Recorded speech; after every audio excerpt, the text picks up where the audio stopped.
What's up, Frog Fanatics? Hope everybody's doing awesome out there. So, a few months ago, we had a video that I did pretty well, kind of going over matchups and sideboardings with Dimir Oculus.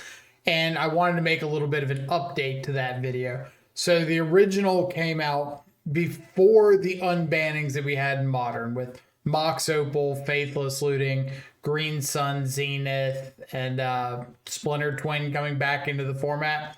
So now that those have had a little bit of time to settle in, I wanted to do kind of a part two to our matchup guide and go over some of the new matchups that have been showing up pretty consistently. So we're going to go through, I think I got like 6 matchups to cover, all based off things that have shown up in Goldfish in recent weeks. I didn't want to do this video like right after the unbannings because everything was really volatile, really up in the air, and we didn't know like what had legs, what didn't have legs, what was going to be around in a week, what wasn't. So now that we've had a little bit more time to see what's working, what's not, I figured it was a good time to put this video together and hopefully give you some ideas on attacking those matchups. So if you haven't seen the original video, I will have it linked down below. I try to add it to all of the videos that I upload on YouTube. But essentially, it's a breakdown of how to approach matchups, how to sideboard, what kind of play patterns to look for. And a lot of those matchups in the original video are fairly unchanged. Got matchups like Boros, the Mirror in that one, Zoo, Amulet Titan, Jeskai Control. A lot of decks that might have picked up a new card or two, but for the most part, it's pretty unchanged how you're approaching things. This video is more for decks that have had like a complete overhaul. As always, we'll have description down below with the actual timestamps of the matchup. So if you're curious about anything specific or what's included in the video, that's the best place to check out. Otherwise, if you enjoy the content, enjoy the commentary, feel free to leave a like, maybe even consider subscribing to the YouTube channel. Doesn't cost you anything, but lets you know whenever a new video goes live. Other than that, let's go ahead and jump into the short. Yeah, jump right into the first matchup. Starting strong, I think the biggest winner of the unbanning so far has been the Breach decks, these Underworld Breach Grinding Station combo decks. Getting access to Mox Opal has made the deck exponentially more explosive, more consistent. It going off with Underworld Breach allows more value-oriented early turns with Malevolent Rumble, with Emery, with Tameo, things like that, getting Saga online quicker. So definitely a deck that a lot have keyed in on as the best deck in Modern at the moment, arguably. Really common player if you're showing up to some RCs this season. Probably going to run into Breach. It's good to have an idea what you're looking for, what you're not, and kind of how to attack this matchup. So if you haven't played against the deck a lot before, the general idea on their side in a blind matchup is setting up a combination of Underworld Breach on the battlefield with a Grinding Station, the 2-mana artifact that allows you to sacrifice another artifact, mill 3 cards, and then untap it when another artifact comes into play. And one of these 0-mana artifacts between Mishra's Bauble, Mox Amber, Mox Opal. So you can sacrifice the 0-mana artifact to the Grinding Station, mill 3 cards, exile those 3 cards to recast the 0-mana artifact from your graveyard with Underworld Breach, trigger the Grinding Station, untap, tap it again, sack, repeat the process until you milled yourself out, and then cast a Thassa's Oracle from the yard to win the game. You're able to generate an extensive amount of mana by getting back a Mox Opal or a Mox Amber at some point. If you're sacrificing a Bauble, eventually they'll find a Mox Amber and kind of be able to upgrade. to be able to make colored mana. I mean,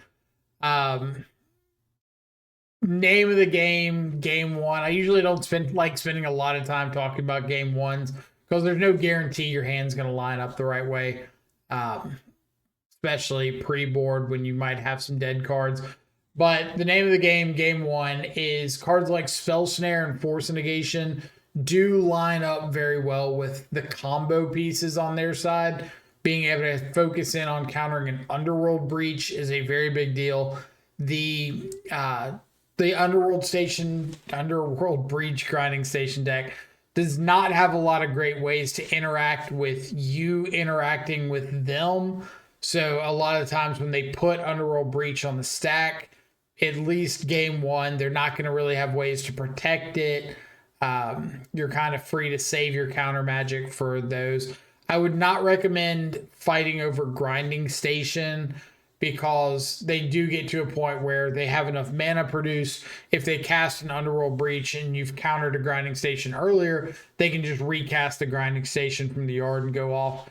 So you're kind of throwing away resources fighting over a card that doesn't really do anything.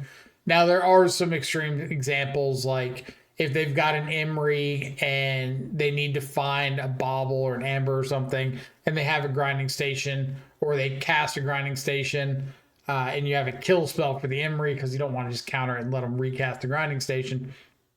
But if you're able to take those out, you might be able to stop them from filling their graveyard a little bit.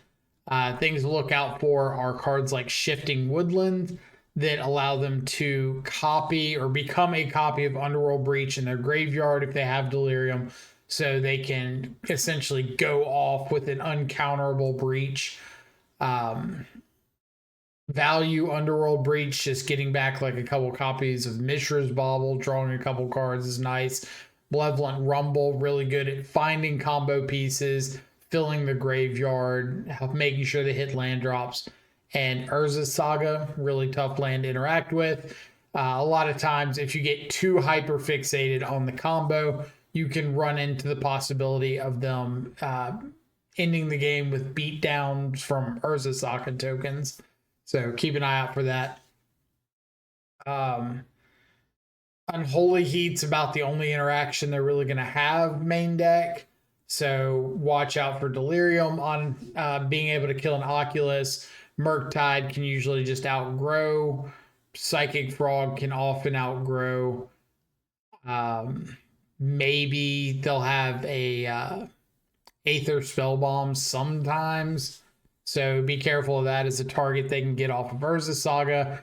But if you know it's like an open deck list event and you know they don't have a spell bomb, you might be more willing to go all in on Frog. Sideboard. First off, from the Grinding Station side, they don't have a lot of pieces they really want to bring in. Like Flame of Anor is decent. Pierce is Nature's Claims, Pithing Needle against a Frog or against the Nihil Spellbomb is kind of it. Flame of Anor allowing a little bit of extra dig, be able to draw two, maybe flip a Tameo, be able to take out an artifact hate piece, maybe force the issue on a Frog, kill an Oculus. Jace, Wielder of Mysteries, can sometimes come in as like an extra combo way in addition to the Thassa's Oracle. If they're going off with Underworld Breach now that Mox Opal is a card they have access to, it's very easy to produce the mana that they need to hard cast something like Jace. So sometimes you'll see Grape Shot coming out of the board, just an additional way to kind of force through lethal. From our side, Harbinger of the Seas, really good card to have access to, stopping the sagas, stopping Shifting Woodlands. There are some 4-color variants of Breach. They get very mana intensive very quickly. So being able to fight over like shutting off a lot of early interaction, maybe stop them from hard casting their Malevolent Rumbles or hard casting on Holy Heat, stuff like that can be very nice. Do be a little bit careful though that Mox Opal can kind of get around anything you do with Harbinger. So you might have to consider fighting over a Mox Opal a little bit more, or trying to keep the artifact count on board in check if you are going for a Harbinger plan. Mystical Dispute, really good. Stops things like a quick Cameo or an Emery. And if you're able to slow down those early turns, that early like combo-ish start, then you can often buy yourself enough time to get a Frog, get an Oculus down, and start really applying pressure. Stern Scolding. Usually I'll bring in some number of Scoldings. I think Mystical Dispute is like a little bit better since it can also fight over things like Flame of Anor, can fight over Preordains or like Metallic Rebuke, stuff like that, Force Negation. But Stern Scolding can be really good just for stopping those early plays. I like it a lot better on the play than on the draw, because after like turn one, you don't really want to be holding it up because their threats get a lot. They're so good, but they get a lot worse after turn one because now you've had more chances of seeing interaction. Consigned to Memories, okay. You can use it. So I wanted to do a video at some point on the different interactions between like Consigned to Memory and Urza's Saga. And this is a good example of a time where you might want to use Consign a little bit different. Against a deck like Amulet Titan, you're more likely to consign the Urza's Saga Chapter 3 trigger that lets them tutor up a 1-drop so they can't get an amulet. Against the Grinding Station deck, you're a lot more likely to try to consign the second activation or the second chapter ability that lets them create constructs, because now you've kind of shut down like the aggressive plan for them. You're already naturally good against the combo plan, and all you have to do against after that is fight over like some of the creatures or stop the Shifting Woodlands plan. But if they get the tutor off, all they're going to get is like a Mana Rock or a Soul Guide Lantern or something. You're really not scared of that aspect of Urza Saga in their deck. Obviously, like going to get a Mox Amber or Mox Opal is very good in a deck like theirs, but it's probably not a move that's beating you or significantly changing the board state. Engineered Explosives is fine. I know some people are like high on EE and Meltdown and stuff like that in matchups like this. Personally, I think that on their side, they're not interested in trying to get a quick combo kill together. They're more interested in like getting Saga value and Malevolent Rumble and Emery post board. And if you wrath away all their artifacts and they find and play a breach and resolve it, they can just get their stuff back. So blowing up a lot of their 0-drops is really not doing much. That being said, if you're keying in on dealing with Saga constructs, then EE can be worth it. So if you feel like that's the avenue you're losing to, I would bring in EE. If you're wanting to stop the combo specifically, I don't think EE does a very good job against that. Nihil Spellbomb, last one, definitely coming in. Helps stop combo on Underworld Breach turns. It can stop things like Emery, shut off an Unholy Heat from killing something. You can respond to Shifting Woodlands targeting something by cracking Spellbomb. There's a chance that they're going to bring in stuff like Nature's Claim or Pithing Needle to fight over Nihil Spellbomb. If you're looking at a list like what we've got on screen, where you've got 2 Spellbomb in the main, 2 more in the sideboard, you're pretty happy like cycling them kind of aggressively and just saying, oh, well, I'm missing a threat, let me crack a Spellbomb here. Or I could really use another land, let me just crack this, because you'll probably find another Spellbomb. Board outs in the matchup. If you know that they're on Aether Spellbomb, I would consider boarding out like a Murktide or an Oculus You just don't want them resolving a saga, bouncing your thing. Unearth can be a little bit of a liability because they have sagas that can go get Soul Guide lanterns. Decent chance they might have like extra copies of Soul Guide or Tormod's Crypt or something in the sideboard to get. So because they're tutorable, it's a little bit worse. A quick frog, Unearth, and Oculus can still be really good. You just don't want to be like keyed in on that being your entire game plan. Blood Chief's Thirst is a little meh because it doesn't hit Emery. Thoughtseize is okay. Spell Snare is good. Force is good. So really, I'd be looking at like trimming Unearth, trimming some Thought Scours, maybe trimming a Murktide or an Oculus, and trimming some amount of like the cheap removal since you're bringing in counters for those things. Or you can look at keeping removal on the draw, bringing in the counters more aggressively on the play just to try to fight over those one drops. Which I'll include Emery in the one drops because one of the ways you can really easily lose the matchup is your opponent having like turn one, land, Opal, Bauble, Emery, and you don't have a fatal push right then. And they're able to just start looping, Bauble, drawing extra cards, and it just creates a really, really troublesome card advantage engine if you can't get it off the board. Two things from the list on the screen that I've changed up a little bit that's helped me in the matchup a lot. I have been running a couple copies of Spreading Seas in the sideboard. I think I'm running the Harbingers in the main, a couple extra copies of Spreading Seas in the sideboard to help out specifically against the Saga decks. But the fact that you can also hit something like Shifting Woodlands is really nice. And then in the main deck, this list is running a Blood Chief's Thirst. I've been trying out a cut down recently. Not as good into things like opposing Psychic Frogs, but takes care of Tameo, takes care of Emery, takes care of any of the aggressive threats out of Boros. It hits a lot of the targets out of like the Golgari decks, the what's it called? The Yawgmoth deck, stuff like that. So would be a consideration. Also instant speed over sorcery is kind of nice.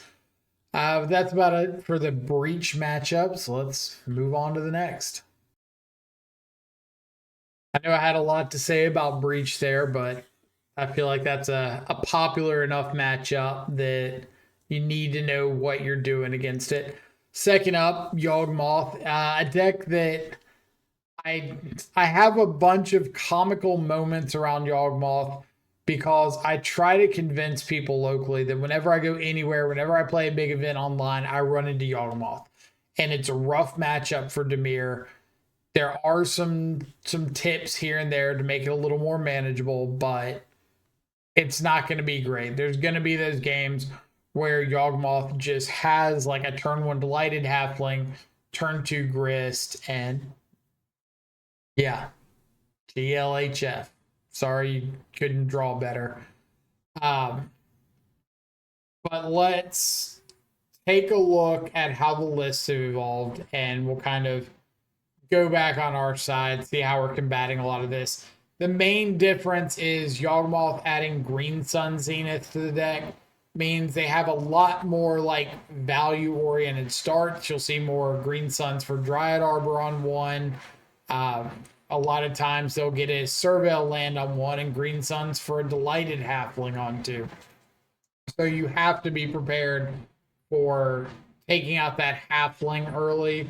If that gets to stick around, then Yawgmoth and Grist and Soul Cauldron becoming uncounterable are really big deals that we have a lot of trouble dealing with. Really big roadblocks we have a lot of trouble dealing with.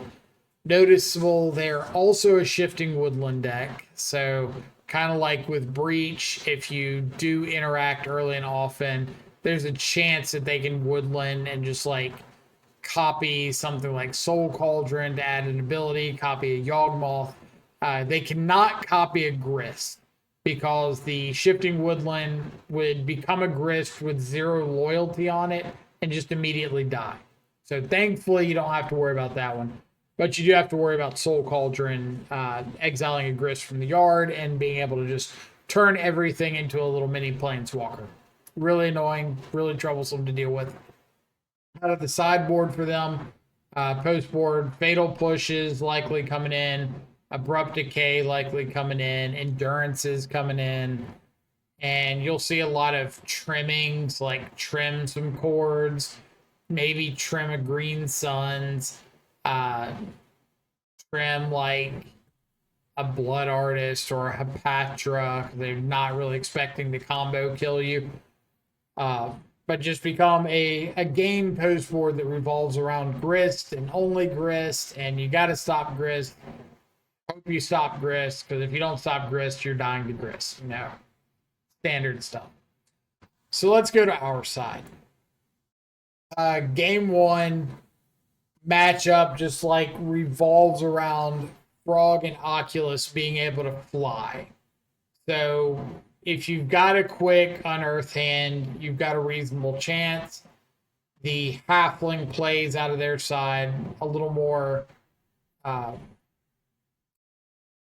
potent game one, because you probably don't have like interaction for the Halfling and quick Unearth and interaction for a follow-up to the Halfling. Unearth is actually just a fantastic card on our side game one, because if you do set up a Frog or an Oculus and your opponent's able to get a Grist down and kill it, an Unearth right there, get a good threat back on the board with evasion is a very big deal at pressuring that Grist and helping you kind of rebuild and get back into the swing. Again, don't really like talking about main boards too much. Let's get into the sideboarding on it. Harbinger of the Seas. There's times you can cheese out Yawgmoth with Harbinger. They're really wanting to get like mortuaries early. They might have shifting woodlands in hand, but Seiju doesn't kill Harbinger. So if you're playing Harbinger in the main, I might keep one copy in on the play post board. But like on the draw, I'm probably dropping all of them, and I'm not bringing them in from the board if I have them in the board. Mystical Dispute, no. Stern Scolding is usually the best card you have access to post board. It's a 1-mana counter for every creature in their deck except Endurance, but does hit Grist. So being able to counter the most problematic card in the matchup, which is Grist, while also taking care of things like Yawgmoth and Hepatra, the spider, obelisk spider, whatever it is, Bowmasters, Blood Artist, all that stuff. Really, really good. Some lists go heavy on Veil of Summer's post board, some don't. You can't really afford to play around it, so you just got to go with it. Consigned to memory. Back when Yawgmoth was on like 4 Soul Cauldron and Rings post board, I'd be a little more interested in Consigned. Now that there's no ring, probably not one I'm bringing in. Deluge is fine, EE fine, just sweeper effects. Take out tokens from like Bowmasters and Grist so they can't start Soul Cauldroning up for value. Nihil Spellbomb helps fight over Soul Cauldron targets. Stop Undying on Young Wolf if they like sack one off to a Yawg or a Grist. What's that card? Graveyard Trespasser. Graveyard Trespasser is a card that I've heard people in the Discord talk about potentially swinging the matchup very substantially for them. I do not have data to back up the claims myself. I've played Trespasser a little bit. I have not played it extensively into the Yawgmoth matchup, so I don't know how much it's really swinging that match. But I can see a couple of Trespasser fighting over like creatures in the yard before Soul Cauldron gets active, or stopping Woodland from being online. Things like that I can see being very relevant. So if Graveyard Trespasser is a card you really like, then this could be a matchup to bring it in for. Siding out, looking at like Unearth is kind of the big one. They're bringing in endurances. They probably have an endurance in the main. Unearth can be a really big liability if you go frog, discard a card, or discard like an Oculus, go to unearth it, and they endurance you. Now you're just down an Oculus and an unearth for their endurance and a green card. But they likely have enough ways to deal with your frog after that they're putting themselves in a much better position by 2-for-2ing you than you are them. That being said, I might trim like an Oculus. You'll see a lot of the times when I talk about sideboarding with this deck, Unearth is like my first big cut, but I probably don't trim Oculus all that much. I might trim one, but a lot of times you can rebuild from that spellbomb effect, Grave Hate, but you don't want to get blown out by Unearth going for something and just doing nothing. But if you keep your Oculuses in, you have a decent chance of just hard casting them. Thought Scour, kind of usually Unearth and Thought Scour I'm looking at as a pair. And if I'm trimming on Unearth, I'm probably trimming on Thought Scour as well. Just because if I'm cutting Unearth, I'm giving up the consistency of just Thought Scouring over something and really trying to play more into the long game of hard casting my threats on curve. And so if I get rid of like an Unearth or two, I might get rid of one Thought Scour. I think it's a little bit worse than Consider post board, where Consider is digging more for specific pieces of interaction. It's better into cards like Grave Hate, like a Leyline or Endurance or anything like that. The Thought Seizes can be okay. I'm a little bigger of a fan of them on the play than on the draw because of Veil of Summer. And Force of Negation used to be a big liability. I'm still cutting some of them, but I might keep like a Force in as an answer to a Green Sun Zenith on their turn, or a Cauldron if I want to tap out for a turn 2 Frog, something like that. Where before it was Cauldron or Cord, and that was kind of it, and there was no guarantee you were going to hit a Cord or get a discount on Force to hit a Cord. Now they have a little more sorcery speed interaction, Malevolent Rumble, Green Sun Zenith, Soul Cauldron, possibly something like a Fatal Push. It just becomes a little bit more likely that Force Negation is going to be online. But I don't want all of them. Just kind of like the cheeky one, maybe two. I have been wanting to try out some Dimir builds that go heavy on Graveyard Trespasser. And if I do, this would be a matchup I'd really be interested in testing some more. Murktide Regent, really good threat. Better than Frog or Oculus if you can resolve it, because it does dodge like Fatal Push and Abrupt Decay and stuff like that. But if your opponent is really heavy on their Grave Hate and using it proactively, it can be dicey. So post board, if you get a chance to play out like a 4/4 Murktide on turn 2 or turn 3 or something, do it. Play it out. If they've got the grist, they've got the grist. Assuming you don't have like a Stern Scolding. But if they don't have it, you want that threat on the battlefield attacking. You do not want it in your hand sitting around, risking them just like, what is it? Evoking an Endurance at some point and just kind of stranding it there. So you can't always just hard cast the Oculus because it's got the 6-card restriction. But Murktide, a lot of the times, you might have 3 lands, 4 cards in the yard. Just cast it. Get it down. Get some pressure going. So I think that's about it for Yawgmoth. Let's keep on rolling. Jund Creativity. Really benefiting from the unban of Faithless looting. So we've seen creativity lists in the format previously. A lot of 4 or 5 color creativity. We've seen Grixis creativity. We've seen Jund creativity. Bunch of options all over the place. But Faithless Looting has really got the deck leaning towards like this black-red core, because now you can start discarding Archons to looting, persist them back, instead of worrying about hard casting a creativity on 4. The rest of the core of the deck hasn't changed much from previous iterations. Access to cards like Fable of the Mirror Breaker, Wrenn and 6, Fatal Push, Lightning Bolt, Bitter Triumph in this case, since you can discard your Archon to potentially persist it. The deck is still weak to a lot of the same elements, like Counter Magic, still really good against them. Now they add in the, I don't want to say weakness to Grave Hate, but the Grave Hate is more relevant. It used to be like okay to stop a Wrenn and 6 if you had a repeatable source of Grave Hate, but now you actively want Grave Hate so you don't just get cheesed out by an Archon early.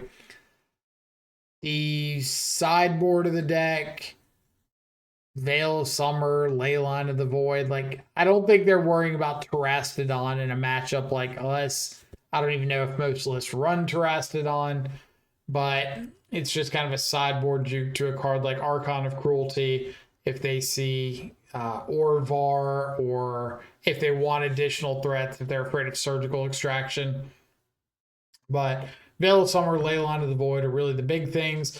Cutting stuff like Lightning Bolt, possibly trimming into combo a little bit, trimming into persist, trimming into creativity to make some room for a little more interaction. From our side, game 1, pretty much the exact same it's always been, except for the little bit of a combo element now. Thankfully, with things like Spell Snare and Force Negation, you have some good interaction into turn 2 persist. If they go for the turn 3 or 4 creativity, we do look a little bit worse if you're playing a variation that's not running Counterspell. But I have had success with Oculus just being able to go wide enough to deal with the sack effects from Archon, because persist brings the creature back with -1/-1, like a -1/-1 counter. Yeah, the Archon comes back as a 5/5 instead of a 6/6, so you can trade an Oculus for it. It's not always the greatest or most fun trade in the world, but just having the ability to like keep attacking, put pressure, potentially force the Archon sack is a reasonable enough deal. But with the amount of Grave Hate that we've got access to, like 4 spell bombs in the 75, it's a lot more likely that we're going to be able to fight over the persist line, and then it just becomes dealing with the creativity, which between Thoughtseize and Force of Negation, spot removal on tokens, you have a reasonable chance of being able to do. Sideboard wise, Harbinger of the Seas is lights out. If you can land a Harbinger after your opponent goes for like a Wrenn and 6, you kind of just win the game on the spot. They don't really have a lot of good interaction, especially if they have to tap out. Everything past that, Consigned to Memory is like okay if you want to stop a Fable trigger from making a Shaman token or stop an Archon trigger. EE is really good for taking out Dwarf tokens, Treasure tokens, Shaman tokens, like all the stuff that they would target with Indomitable Creativity. Spellbomb coming in, stuff you're sideboarding out. It's like Blood Chief's Thirst, few copies of Push are pretty mediocre. And then if you're expecting Grave Hate, you can trim on some Unearths or Thought Scours. If you're not expecting Grave Hate, then our creature base is like one of the ways we pull ahead very early, very consistently, while they're often not doing any good interacting or anything relevant until like turn 3 or 4. So just take advantage of being more streamlined. If you're on a variant of the deck with 4 counterspell, so like Spell Snare, 4 counterspell, maybe a couple Spell Pierce, then it's a really, really good matchup for you. If you're not on the 4 counterspell and you're on like the 4 Thoughtseize, I would try to look for opportunities to save Thoughtseize until like turn 3 or 4 and hit a creativity right before it's cast, as opposed to casting your Thoughtseize on turn 1 and risk giving them a couple opportunities to draw into a creativity. So just focus on developing your board in the early turns, Thoughtseize plus counters or removal in like the turn 3, 4, 5 span.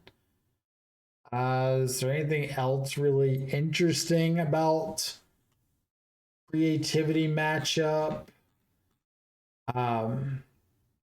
I think they have a good matchup into Boros, but I honestly don't run into creativity very often, so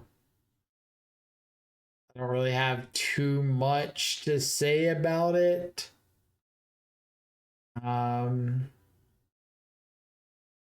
I mean, everything, looking at a couple lists, and they just all look pretty close to the same. Surgical Extraction, if you have on the board, is a pretty good bring in. You can hit an Archon before they're able to persist it. You can hit a Creativity to stop that line. I've had games where I've hit Fable of the Mirror Breaker just because I felt like the only thing I lose to is my opponent valuing out and getting to like filter their draws. But usually it's a little bit lower than like Archon on the importance scale. Especially post board, there's a good chance they're boarding in stuff like Terastodon. So if you can take out Indomitable Creativity and focus on something like Nihil Spellbomb to fight the persists, along with your spell snares, force negations, should be okay there. Yeah, guess that's about it for that one. If you're running Spreading Seas, which I kind of mentioned for the Breach matchup earlier, you can Spreading Seas one of their early lands to stop a Dwarven Mine from triggering. It's kind of funny.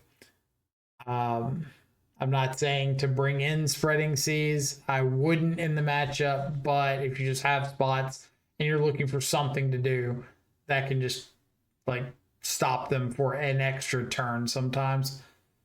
So let's jump to the next one, I guess. Ye old crashing footfalls. I was actually really shocked to see rhinos kind of making a bit of a resurgence. I don't know what really started that, but I've seen people legitimately putting like Chalice of the Void, engineered explosive stuff back in their deck to help fight over rhinos, which is kind of wild to me, but I guess you do what you got to do. You probably played against rhinos a decent bit before. Maybe it was with a different deck, but the general function of their archetype has not changed. It's still get to Shardless Agent, get to Ardent Plea, play a lot of free evoke elementals. They've got Flage on the top end now. Force Negation, Mystical Dispute, Dead, Gone, Fire and Ice, all known quantities. Leyline Binding, sideboard, Armals, Rough and Tumble is a little sweeper effect for the Boros matchup. Just 2 damage to each creature without flying. So unless something has been Guide of Souls, it's kind of there. Yeah, like I wish I could say there was some cool new tech for rhinos, but I don't believe there really is. If somebody else in the comments has had more rhinos experience than me or played the deck more, I'd be super interested in hearing what has caused the deck to pop up a little bit more recently. Maybe it's got good matchups against something. I don't know. But from our end, or from the rhinos end, they're sideboarding in like Endurance, Mystical Dispute. That's basically it. Maybe I think I saw some lists with like Brazen Borrower. Yeah, that would be coming in, but mostly Endurance, Mystical Dispute. Everything else is kind of whatever. Sideboarding out Fire and Ice is pretty bad against us. Dead and Gone's okay. Yeah. So our plan is Consign to Memory. Consign to Memory post board does like everything we want out of a Magic card. It stops. You can counter the Cascade trigger on Shardless Agent and Ardent Plea, so just stop them from searching for a Crashing Footfalls at all. You can stop the ETB abilities on the Evoke Elementals, stopping the trigger on those. Stop the trigger on Leyline Binding, entering, Lage escaping, stuff like that. You do have to keep up with the fact that, like, if your opponent goes for a Shardless Agent and you can sign the Cascade trigger there, the Footfalls is still staying in their deck. So they can't just keep casting more Cascaders. You're not actually dealing with the Footfalls, but you're kind of banking on the idea that they're not going to see too many Cascade cards over the course of a match. So between like your Force Negations and Consigned to Memories, maybe Mystical Disputes, you should have a reasonable amount of answers to them. Engineered Explosives, great for sweeping up some Rhinos. Stern Scolding, probably not bringing in unless they just show me like an incredibly high amount of Solitudes, but it is an option that you have. Mystical Dispute, really good at fighting over like their Force of Negations. Also really good is just a bad mana leak after turn 3. They go for Rhinos, Mystical Dispute, just they can't pay the 3. Maybe they dispute you back, but maybe you dispute them back. Who knows? Harbinger's okay. They can usually get basic Forest pretty easily. So if you're going to go with the Harbinger play, I would do it on the play, not necessarily the draw. Toxic Deluge is okay. Just another answer to Rhinos. EE's fantastic. If you've got things like Chalice of the Void or EE in your board, then this is definitely one of, if not the matchup to bring them in for. Main deck, you can get flooded on like Oculus / Murktide. Run the risk of Endurance shutting off your yard. So I'd probably consider trimming like an Oculus here, just so you don't see too many of these effects. Unearth, again, I would trim maybe 1 or 2. Same reason, it's against Yawgmoth. When you get into like a bunch of these endurances, you run the risk of just wasting a couple cards, and they're happier 2 for 2ing you than you are 2 for 2ing them. Spell bombs, I might keep in 1 spell bomb, maybe 2 if I want the extra card, just so I have an answer to Flage in the deck. Spell Snare can come out completely, it's just dead. And then normally I'll leave in the Fatal Pushes. I know you want to EE preferably. Sometimes you don't have the chance to, or you need to Fatal Push like a hard cast Subtlety or hard cast Endurance, hard cast Flage. So a few extra answers to that, as well as something that just 1-for-1's a single Rhino can help you out in a pinch. Out of the other builds, if you're running Counterspell, you're a lot happier to see this matchup. If you still have your copies of Flusterstorm sitting around and you think this matchup's picking up a lot of steam, then Flusterstorm can be a really good one to have access to. The Graveyard Trespassers are pretty bad. You really want to focus on your flyers or your creatures that can get above 4 toughness, which Graveyard Trespasser kind of doesn't fit the bill on either one of those. And yeah, I mean, it's about it for Rhinos. Like, Consigned to Memory is more than likely how you're going to beat them.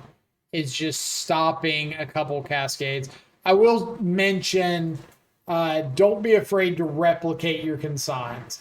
Even if it seems like there's nothing, like your opponent taps out on turn 3, casts a Shardless Agent, puts their Cascade trigger on the stack, and you have a consign, still replicate it. You don't want to get got by something like Commandeer or I don't know. I'm sure there's some other really janky free counter, but you don't want to just like have an auto loss to something like that because you could have freely replicated and chose not to.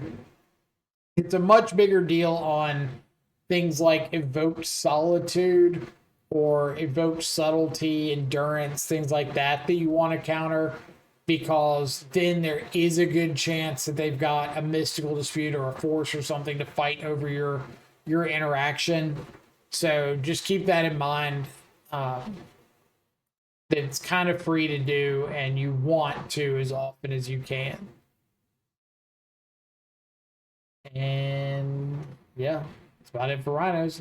On to the next.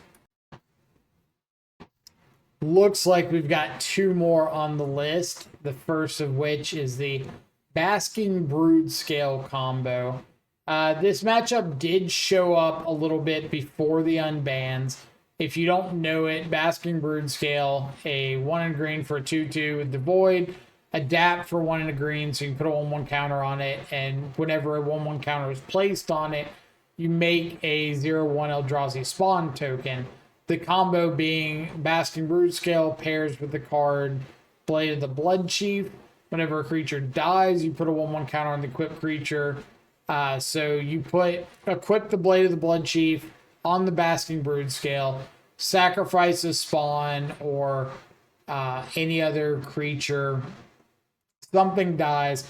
You put a 1/1 counter on the Basking Broodscale from the Blade of the Blood Chief trigger. That creates the spawn token. You sack the spawn for a colorless mana, triggers the Blade of the Blood Chief, puts a counter on the Broodscale, makes another spawn, sack the spawn, repeat the process, and you get two effects. One is you make as much colorless mana as you would like, and two, that Broodscale gets a 1/1 counter every time something sacked, so the Broodscale gets up as large as you would want it to get. Some of the popular ways to win from that point are cards like Walking Ballista, just make a humongous Walking Ballista, shoot your opponent out. Glaring Flesh Raker pings your opponent whenever a colorless creature enters the battlefield. So counter goes on the Broodscale, makes a spawn token. That spawn triggers Flesh Raker. You repeat the process, ping your opponent out. Kozilek's Command, the X on Kozilek's Command to scry X, then draw a card. That allow you to find any win condition in your deck by just scrying 60, draw a card, scry to whatever your win condition is, and kill with that. So fairly consistent deck. They've always had cards like Urza's Saga to help find Blade of the Blood Chief. Now they've got Mox Opal to kind of speed up the combo a little bit, as well as help out with consistency. So Mox Opal allowing them to sometimes as early as turn 2 go off with a turn 1 Broodscale, turn 2 play Blade, equip Blade, go off if they have a win condition. The artifact side of the deck, not really as powerful. They can still be like an Urza Saga beatdown deck, but individually the artifacts are a little lacking in this deck. When we're talking about like a Haywire Might, Blade of the Blood Chief doesn't really do much without a Broodscale. The Springleaf Drum just help with mana development, Ghost Vacuum, sure.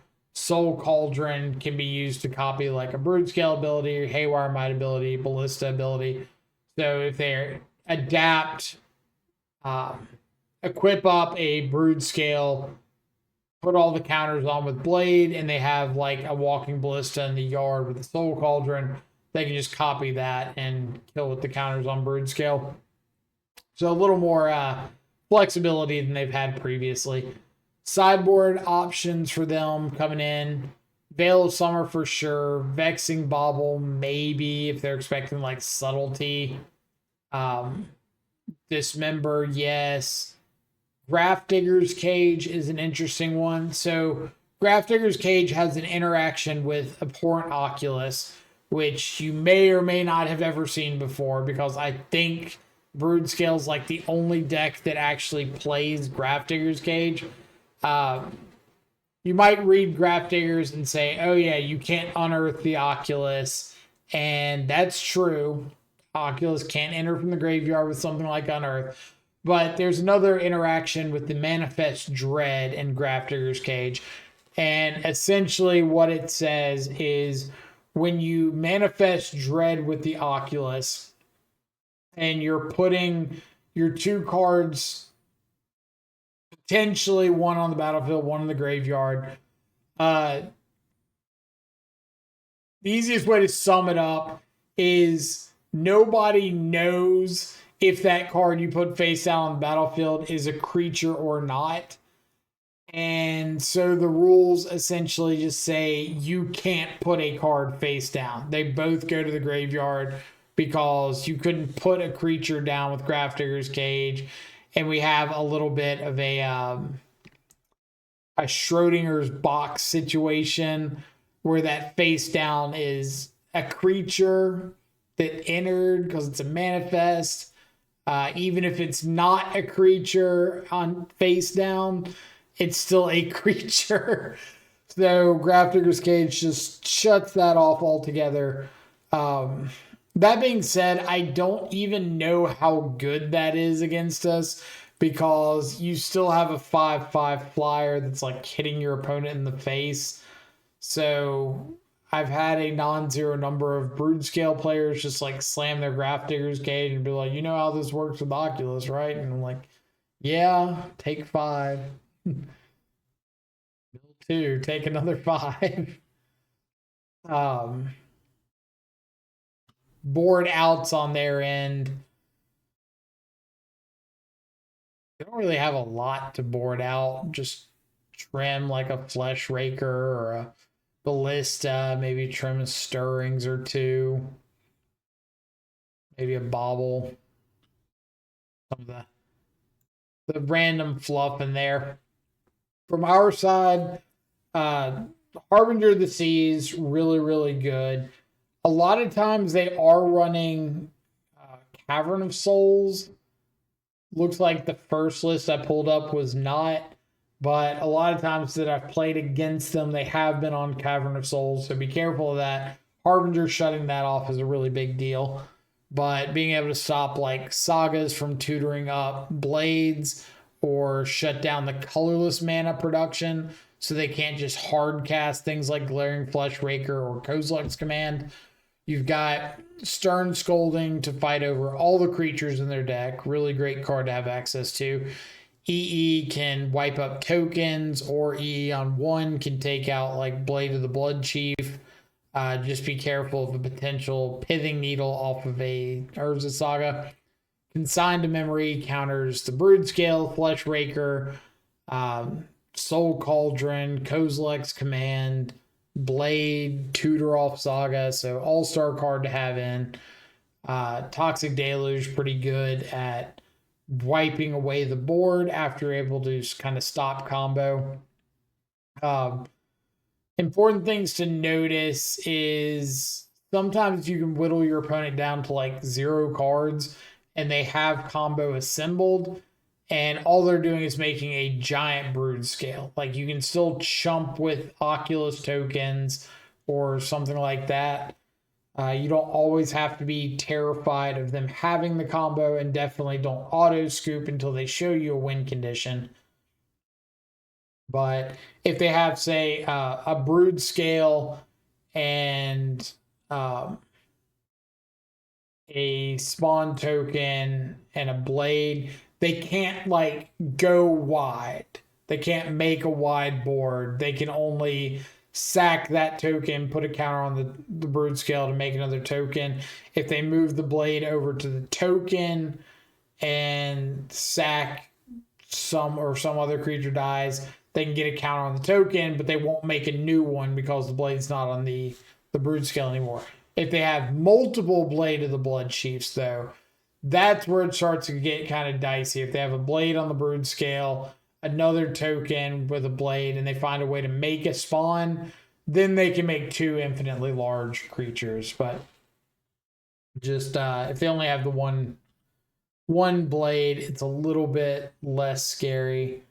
Really post board, you just need to be worrying about like keeping Broodscale off the board if possible, and then Glaring Fleshraker is like the number 2 threat, because you can have turns where you get comboed out by Glaring Fleshraker into like Kozilek's Command, because Glaring Fleshraker does trigger whenever a colorless spell is cast. So a Fleshraker into like Bauble Opal makes 2 spawns. Those 2 spawns ping you, and then something like a Kozilek's Command for 3, make 3 spawns, make a 4th for the Kozilek's Command itself. Maybe scry into another Kozilek's Command, cast another one. All of a sudden, you just took like 15 damage. So don't let the Fleshraker live just because you think, oh, it's not a Broodscale. Or if you have a Stern Scolding to fight over the Fleshraker, do it. Grave Hate's coming out pretty aggressively. Not too worried about them exiling the graveyard, so you can kind of keep the Unearth Oculus plan in. They're really not going to have anything like Endurance that can just nuke your yard, but they could have any sort of, not Relic of Progenitus, but Soul Guide Lantern effect that they can get off Saga reasonably. So if your opponent is going to be able to tutor off of a Saga, you might want to be more proactive about getting your threat down. Spell Snare's good. Fights over Broodscale, fights over Malevolent Rumble. Force is kind of weak. You don't really want to be countering things like the Mox Opals or the Mishra's Baubles. It doesn't hit the creatures. It's decent into Malevolent Rumble or Kozilek's Command, but you've got Consigned Memories coming in. So when you just have like a better counter spell coming in from the board, even if your main deck option isn't bad, it's usually worth it to trim out those main deck ones just to make room for something more efficient. And yeah, if you keep Broodscale and Fleshraker off the board, you're in a decent spot. You still have to have pressure, but you'll figure that part out. It's really keep Broodscale, keep Fleshraker off the board, try to counter Kozilek's Command, and yeah, that's about it. They don't really have great card selection. They don't have any real card advantage. Whittle down resources. All right. So I intentionally saved this one for last, and it's kind of a doozy. If you've been playing a lot of Magic Online, you've probably run into this deck several times. It's this Orzhov Blink deck, and it actually doesn't use anything that's been unbanned recently. It's all cards that have been around, except they printed this new value engine, Overlord of the Baelmark. It's 3 and 2 black for a 5/5, an impending 5 for 1 and a black. So impending means that it enters the battlefield as an enchantment, not an enchantment creature, as an enchantment. It's an enchantment creature on the stack, which is very important because it means you cannot force a negation it. But when it enters, it's just an enchantment with 5 like time counters on it. I don't know exactly what kind of counters they are, but 5 counters on it. When it enters, you mill 4 cards and can return a creature from your graveyard, a non-avatar creature from your graveyard to your hand. Any creature, doesn't have to be one of the ones milled over. And then when it attacks, it does the same thing. When it gets its impending counters, every in-step 1 counter is removed. When the last one's removed, it becomes a creature. So you think, oh, comes in on 2, grabs a creature, 5 turns later, they can attack with it. Sounds pretty horrible. Well, with cards like Felia, Exuberant Shepherd, and Flicker Wisp, they're able to reset that Overlord to come back in with no counters on it. Especially with cards like Felia, you run the possibility of turn 2 Felia, turn 3 play the Overlord, draw a card, mill 4, get one back to your hand, attack with Felia, blink the Overlord, draw another card because you had the Overlord comes back in with no counters. The next turn, you're able to attack with the Overlord, trigger it, draw a card. You can even have Felia blink it again, trigger it again, and it can really get out of hand with expanding not only their ability to dig for cards like Solitude, Recruiter of the Guard, Skyclave Apparition, but it puts a lot of pressure on if you're not prepared to deal with a 5/5 swinging at you as early as turn 3. I don't think they can have it online turn 2. So turn 3 as early as it's getting. Cards like Aether Vial to cheat on mana to allow them to not only hard cast out something like an Overlord, but Vial in Ophelia nearly at the same time. I've seen some versions of the deck cutting down on a lot of these like Recruiter of the Guard targets, the White Orchid Phantom, the Aven Interrupter, Boggart Trawler, and just trying to go more streamlined. I don't think there's really a way to identify which version you're up against off the bat, so you just kind of have to roll with the punches. The rest of the deck, a bunch of value pieces, Emperor of Bones, a little bit of Grave Hate, Orcish Bowmasters, like I said, White Orchid Phantom, Aven Interrupter, Recruiter of the Guard to help find Solitude, help find Skyclave Apparition. At its core, it's a Recruiter Overlord Solitude deck. Like, you just want to be solituding stuff, blinking Overlord, getting your Solitudes back, using like Recruiters to find Solitudes, Felias and Ephemerates to keep blinking Overlords, keep getting your Solitudes, or get back whatever threat you want, but usually Solitude. Postboard, Thoughtseize, pretty good against us. Rest in Peace is an interesting one. I don't know if Rest in Peace hurts us more than them. Obviously, like stopping Frog from flying is a big deal. Stopping Oculus is big. I guess it does just hurt us more than them. Kind of depends on your build. Frog's still really good, just discarding stuff to it if you can reasonably deal with things like Skyclave Apparition and Solitude. Sanctifiers, fine. Stony Silence. They could go heavy on the White Orchid Phantom playing against you, but I don't think that's great. Wrath the Sky is kind of mid. Really, it's like Rest in Peace and Thoughtseize are the cards I would expect to come in. Side Out. Aven Interrupters mid. White Orchid Phantoms mid. Witch Enchanters mid, but it is just a land. Some interactions to keep in mind. If they play Witch Enchanter out as a land, they can Flicker Wisp it later and have it re-enter as the actual body side. Not as relevant against us, but it is something that they have access to. The Belia does get a counter whenever it flickers one of your own creatures. So if they're able to flicker like an Overlord a couple times, you run the risk of this Belia getting to be a very sizable threat very quickly. So yeah, let's get to the sideboarding on our end.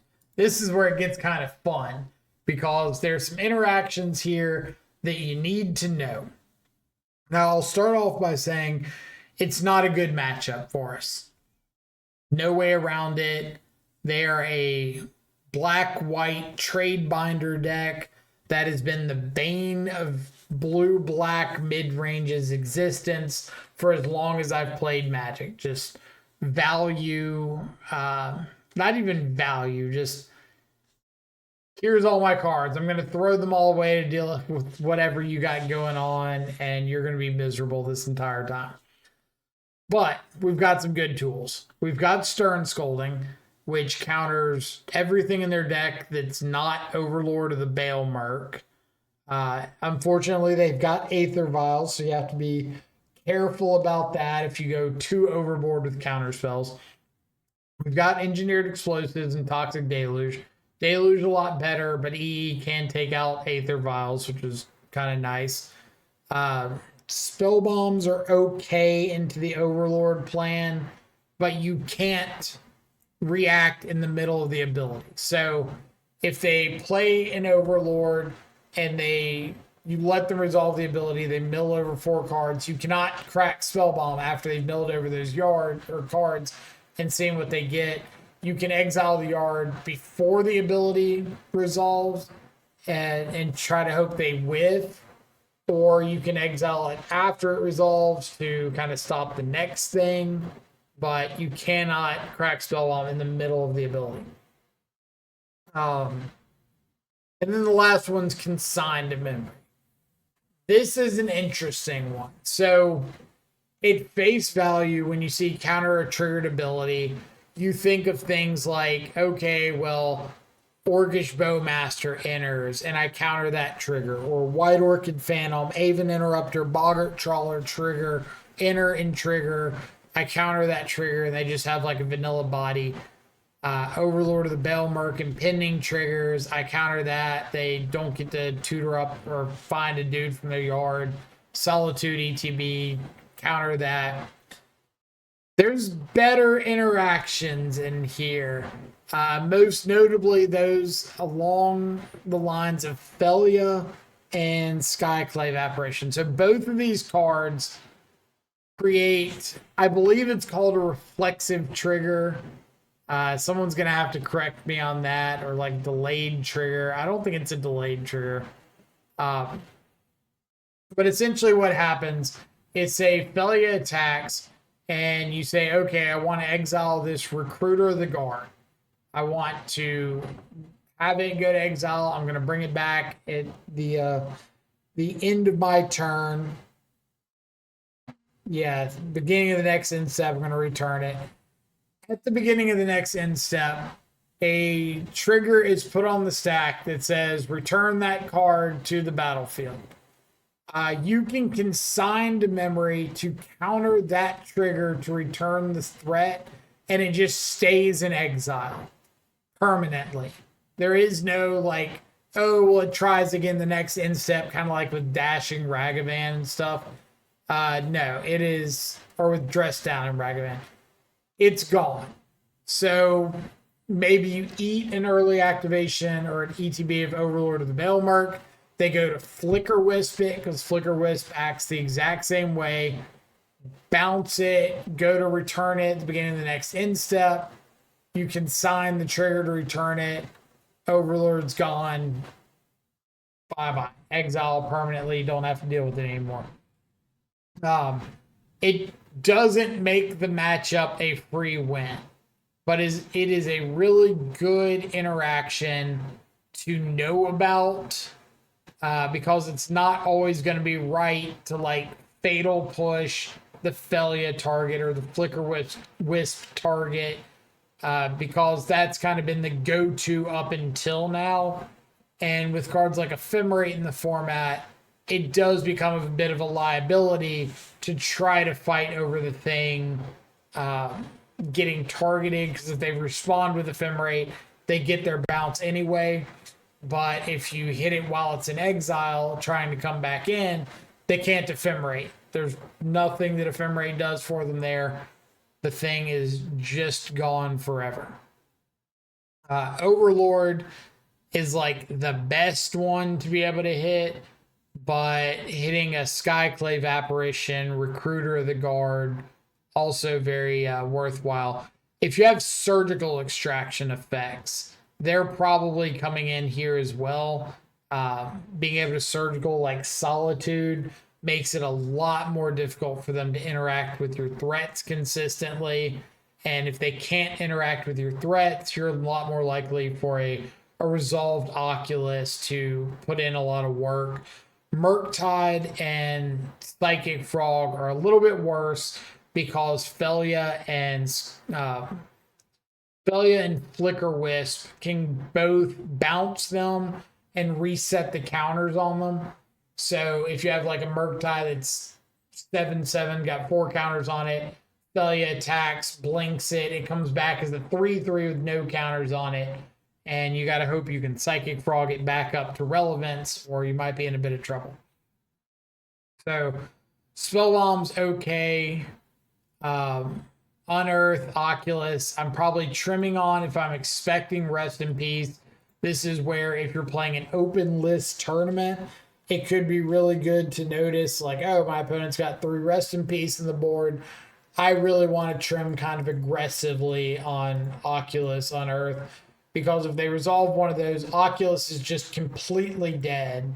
But Unearth, I can still cycle. So I'm a little more likely to trim like 2 Oculus, 2 Unearth, and hope I can deal with 1 when the time comes. Thankfully, they cannot Aether Vial in a Rest in Peace. So you do have cards like Spell Snare that can fight over it.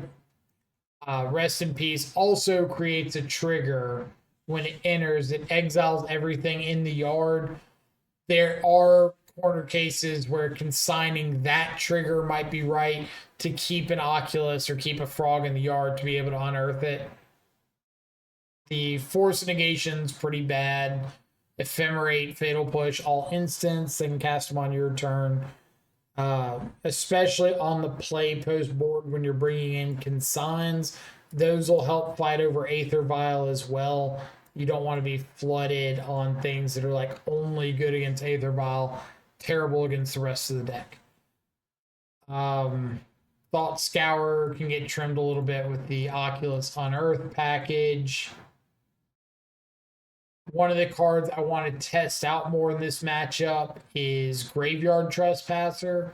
I do think that getting it up to a 4/4 body is very relevant. And if your opponent tries to blink it, there is a ward trigger.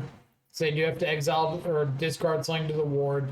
And being able to fight over the graveyard a little bit can be very relevant to stop them from overlording back something later. Like if you're able to Thoughtseize the Solitude, exile it with a Graveyard Trespasser, and keep the pressure going, then it can create some very awkward situations on their side. Also stops things like Emperor of Bones from being as relevant. It pretty much trading or not trading, it's attacking into everything, and the only way your opponent is going to be able to trade most times is giving up multiple creatures, and you're pretty happy to trade a Trespasser for multiple creatures or for like a card from hand or removal spell and a discard. So that's one I've thought about. I've seen people talk about splashing white for cards like Drannith Magistrate that don't allow creatures to enter from anywhere other. Is it Drannith Magistrate? I think so. That like doesn't let creatures enter the battlefield unless they were cast. So if they blink something, it can't come back in. Or Torpor Orb effects stopping the ETB abilities. The only problem with Torpor Orb is it only stops creatures. So the impending on the Overlord of the Baelmerch still triggers. But if they Felia blink it and it comes back, it doesn't trigger. But if it attacks, it does. So could be useful to slow them down. Probably not going to be as lights out as you want it to be. But being able to stop like Haven Interrupter, Trawler, Flicker Wisp, Recruiter, Skyclave, ETBs, all very relevant. Solitude, they can evoke it and just have a free 3/2 lifelinker with Flash. The other recommendations for that matchup, really be aggressive, fight over Overlord. If you're on counter spells, try to counter spell an Overlord. If you're not on counter spells, then you probably have like no way of interacting with it. Because it's a enchantment creature on the stack, force doesn't hit it. It's 5 CMC, even though the impending is 2, so spell snare doesn't hit it. Consigned to memory doesn't. Stern scolding doesn't. So yeah, you're kind of in some trouble if they are able to freely cast them. So like Thoughtseize plus surgical, things like that, consigned to get rid of them in exile, become a lot more important to pull off a little bit of an upset there. Okay, so that's all of the matchups that I think are like relevant enough to need to understand your role and a little bit of the sideboarding, at least for the upcoming RC season. There's probably going to be some decks popping up here and there. Like I've seen a little bit of Goryo's Vengeance, but you've seen Goryo's before. Some Omnath lists, Eldrazi Tron, Merfolk, some Rock lists, things like that that you might run into.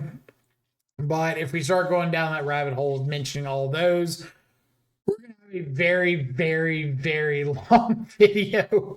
And I don't think I have the attention span of like a 15-hour video on Murktide matchups or Oculus matchups. Really, the tips that I can give you against a lot of the unfair stuff going on in Modern right now is be proactive. Try to keep hands with Frog or an Oculus, like Thought Scour or Unearth Thought Scour start, something like that. And don't be afraid to hardcast Oculus post board.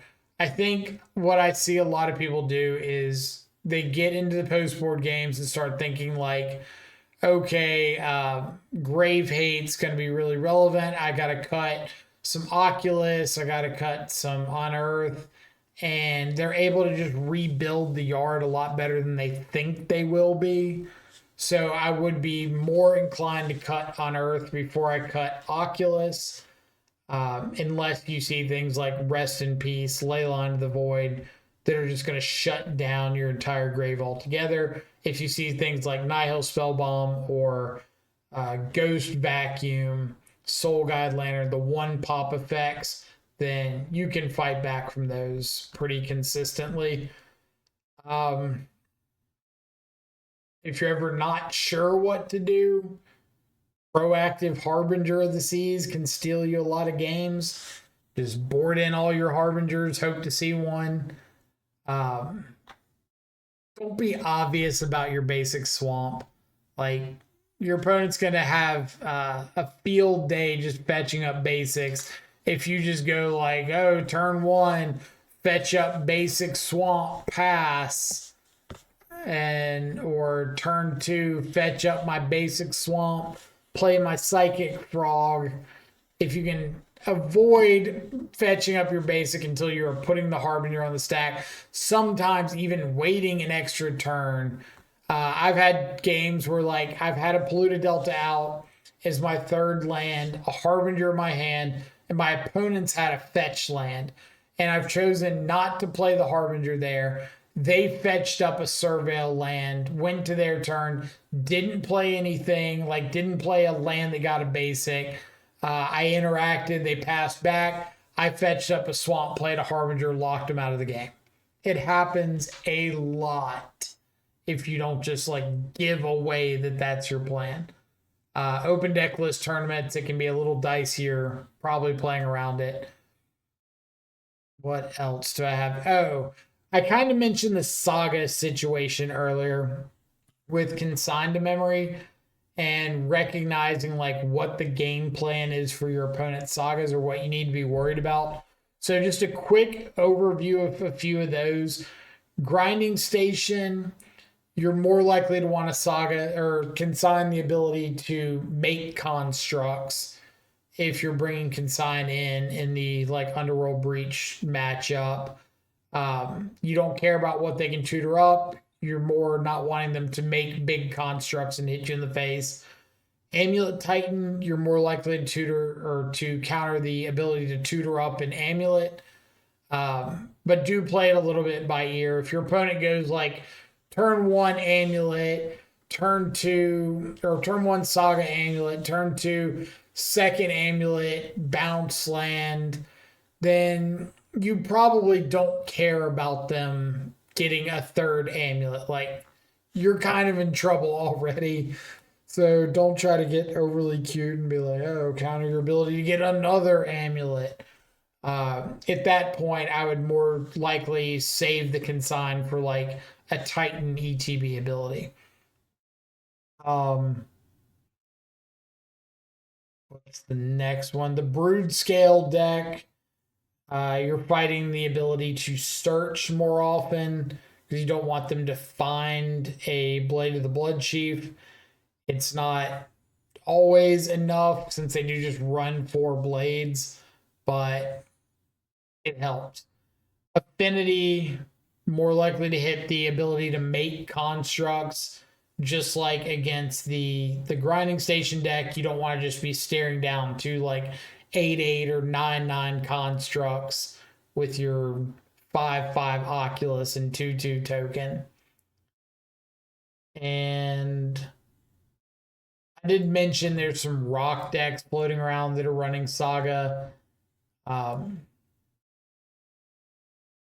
it by ear against them.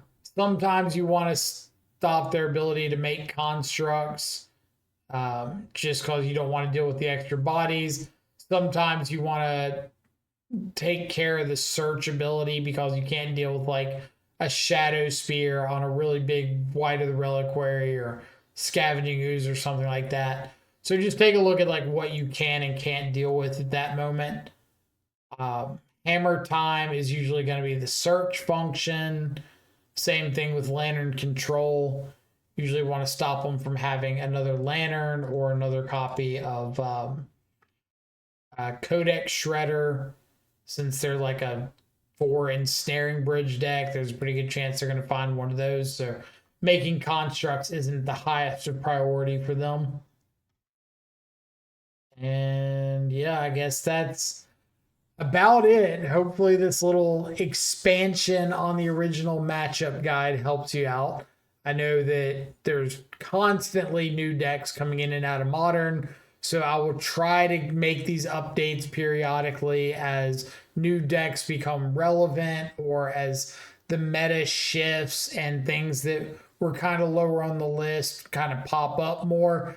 I know Temur Twin just won a challenge recently, but because that's only one Temur Twin deck that I've seen do anything since the unbanning of Twin, I'm going to hold off on making any sort of guide for the Twin decks. But if we start seeing more of that, expect a video on it. Other than that, if y'all have suggestions for decks that you are running into a lot, feel free to leave comments down below. If I can, I'll try to respond with some suggestions on how to approach the matchup. And if there's enough that people are really wanting an additional video, then I can look into trying to find some of the heavier hitters that people are mentioning and make another matchup guide addendum video like this where we include a little more of what's going on. So other than that, thank y'all so much for tuning in, checking out the video. Greatly appreciate it. As always, hope you have a fantastic rest of your evening or morning, afternoon, whatever time it is, wherever you're at in the world. Stay safe. Enjoy some good food and company. I'll catch y'all back live later. Links down below to things like the Twitch if you want to check out a live stream. Discord if you want to come say hey, talk about any of the matchups or deck lists. Twitter and Blue Sky if you want to come follow on any of the socials. And yeah, I guess that's about it. So go enjoy some good food and company. I'll catch y'all back live later. Adios for now.